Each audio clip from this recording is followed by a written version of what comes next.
This photograph is dated the 10th of April, 1912. But 5 days later, the ship in it was gone, and nobody could say how many people had been aboard. April 16th. A newspaper in Virginia tells its readers that 1,800 lives are reported lost. And, in the same headline, a second figure. Only 675 are known to have escaped. 1,800 dead, 675 alive, in a paper printed a day after the ship went down. So, who counted them?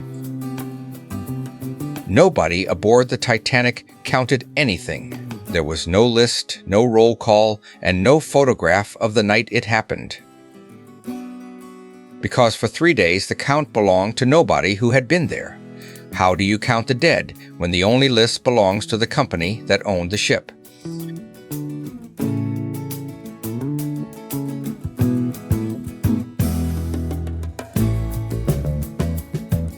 The count moved, and it moved in one direction first. It got better, then it got worse, then it got true. Belfast, 1909. Nothing about this hull is a story yet. It is a contract, a payroll, and a schedule, standing in a shipyard. Then it goes into the water, and it stops being a hull and starts being an address. Because a ship this size is not a vessel, it is a town that has been sorted before anyone boards. Look at what the company chose to photograph. Wicker chairs, a cafe, the rooms that were meant to be seen. A private suite, lit and empty, photographed months before anyone slept in it. A swimming bath, below the waterline, on a ship that would cross the North Atlantic in April. Notice what is missing from every one of these pictures. Third class carried 740 people by the count the newspapers printed that week, more than a third of everyone aboard. And the company did not photograph where they slept, not one room, but every first-class suite was catalogued.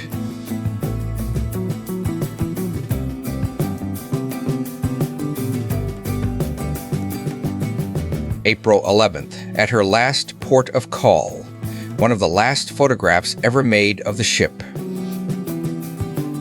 4 days later, there is nothing to photograph at all. No camera recorded the sinking, not one, but the world still had to be given a number. So everything the world learned that week came through a wire, in dots, from ships that were not there. And a wire has a problem. A photograph does not. It can be relayed. And then it can be relayed wrong. The New York paper that came out that same morning printed a different number. 1,340 perish, only 886 rescued. Not a correction, and not an update, but a different figure entirely, drawn from the same night. Crowd besieges White Star office, the column says. In New York, people went to the office of the line and asked. That was the whole procedure. There was no other one, so whatever the man behind the counter said became the news. The Tribune records what they were told. Of 2,200 aboard, 675 saved. The same figure Richmond had printed. But the paper also prints the hour when that changed. 2:30 in the morning. A relayed message puts the number aboard the Carpathia at 866. So one page carries both figures at once, 191 people apart. The paper also prints its own table in the same column. First cabin, 318. Everyone aboard, 2,209. Then the first list arrives, printed on the same page, and the headline set over it says exactly what it is. partial list of first cabin passengers saved from Titanic. The names run in 2 columns, under a dateline from Cape Race, Newfoundland. Then they stop. And then the Tribune does something remarkable. At the bottom of its own list, it prints a correction to it. It has named 4 members of a family called Rogerson among the saved. Then it adds, in the paper's own words, that no such name appears in the Titanic.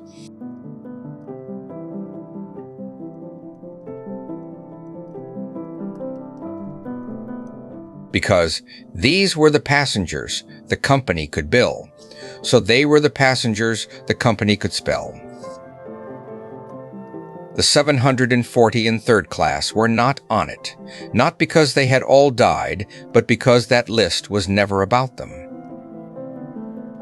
The next morning, the Times leads with 400, not 400 dead, but 400 survivors somebody could put a name to. It prints their portraits across the page: Mrs. Astor, Mrs. Widener, Dorothy Gibson, Lady Duff Gordon, and in the middle of them, the general manager of the company that owned the line. But the sentence that matters on this front page is set in the smallest type on it. Vice President Franklin admits he held back news because it was discouraging.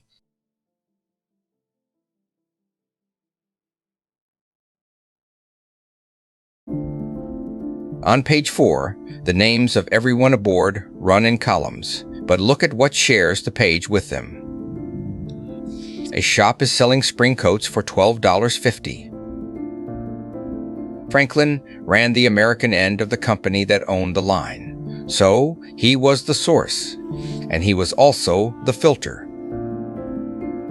He is not saying he lied, but he is saying he decided what the families were ready to hear, which means the numbers in those papers were never measurements. They were disclosures. A measurement can be wrong. A disclosure can be timed.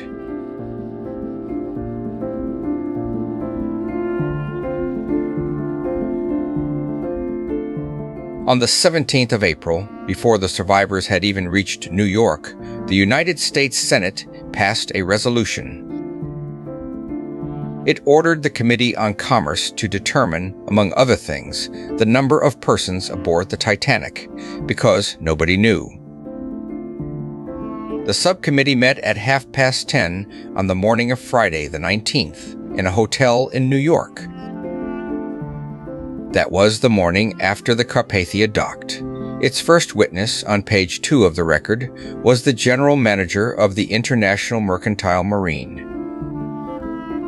Then, London opened an inquiry of its own, and between them, they put the survivors under oath, one at a time, for months.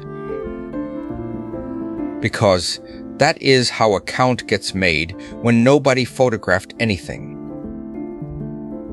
You ask every person who came back who else they saw. Then you ask the next one, and you compare the two.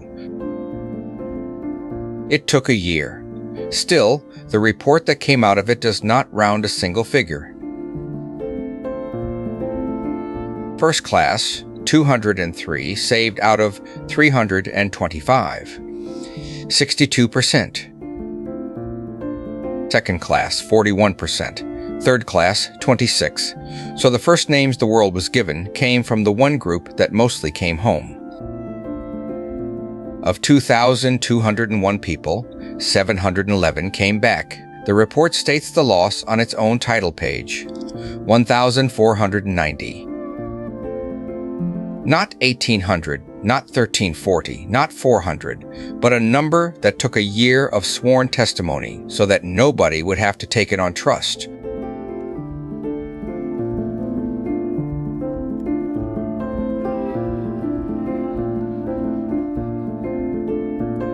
If their story stayed with you, subscribe to Lost and Found Archives and help keep them from being forgotten.